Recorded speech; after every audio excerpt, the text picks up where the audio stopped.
एक बेहद खूबसूरत और शानदार बारासिंघा, जिसे अपने विशाल और आकर्षक सींगों पर बहुत घमंड था।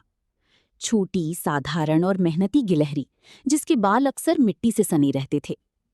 एक घने जादुई जंगल के बीचों बीच एक साफ झील थी। वीर नाम का बारासिंघा रोज वहां आता और घंटों पानी में अपनी परछाई निहारता।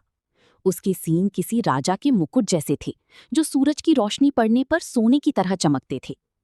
उसी झील के पास एक पुरानी पेड़ पर चीकू नाम की एक गिलहरी रहती थी। चीकू दिन भर मेहनत करके सर्दियों के लिए अखरोट और बीज जमा करता था। एक दिन वीर ने चीकू को धूल में सना हुआ देखकर मजाक उड़ाया। अरे ओ धूल के गुब्बारे, तुम्हारी जिंदगी भी क्या जिंदगी है? न कोई रूप, न कोई रंग। और मेरी तरफ देखो, जंगल का हर जानवर मेरी शान देखकर रुक जाता है। चीकू ने अपनी छोटी हाथों से अखरोट साफ करते हुए शांति से कहा, वीर भाई, सुंदरता आंखों को अच्छी लगती है, लेकिन मुश्किल वक्त में हुनर और काम ही साथ आते हैं। ध्यान रखना, जो मुकुट आज तुम्हारी शान है, कहीं कल वही तुम्हारे लिए बोझ न बन जाए। वीर जोर से हंसा और अपनी भारी सींग झटकता हुआ वहां से चला गया। कुछ दिनों बाद जंगल में अचानक खूंखार जंगली कुत्तों का एक झुंड आ गया। पूरे जंगल में अफरा तफरी मच गई। वीर की टांगें लंबी थीं, इसलिए वो सबसे तेज दौड़ रहा था।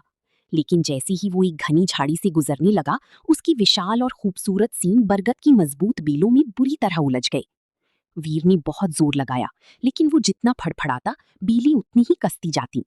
कुत्तों के भौंकने की आवाज करीब आ रही थी। वीर की आंखों में खौफ था।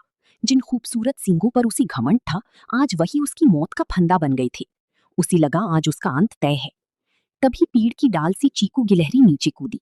खतरे को देखते हुए भी चीकू ने बिना एक पल गवाए अपनी छोटी और नुकीली दांतों से उन मोटी बेलों को तेजी से काटना शुरू कर दिया। कुछ ही सेकंड में चीकू ने बेलों को काट डाला और वीर को आजाद कर दिया। दोनों तुरंत भागकर एक सुरक्षित गुफा में छिप गए। वीर की सांसें फूल रही थीं और आंखों में आंसू थे। उसने पहली बार अपना शानदार सिर झुका लिया और रूंधी हुई गले से बोला, जिन सींगों पर मुझे सबसे ज्यादा घमंड था, आज उन्होंने ही मेरी जान खतरे में डाल दी थी। और जिस रूप का मैंने मजाक उड़ाया, आज उसी ने मेरी जान बचाई। मुझे माफ कर दो मेरे दोस्त।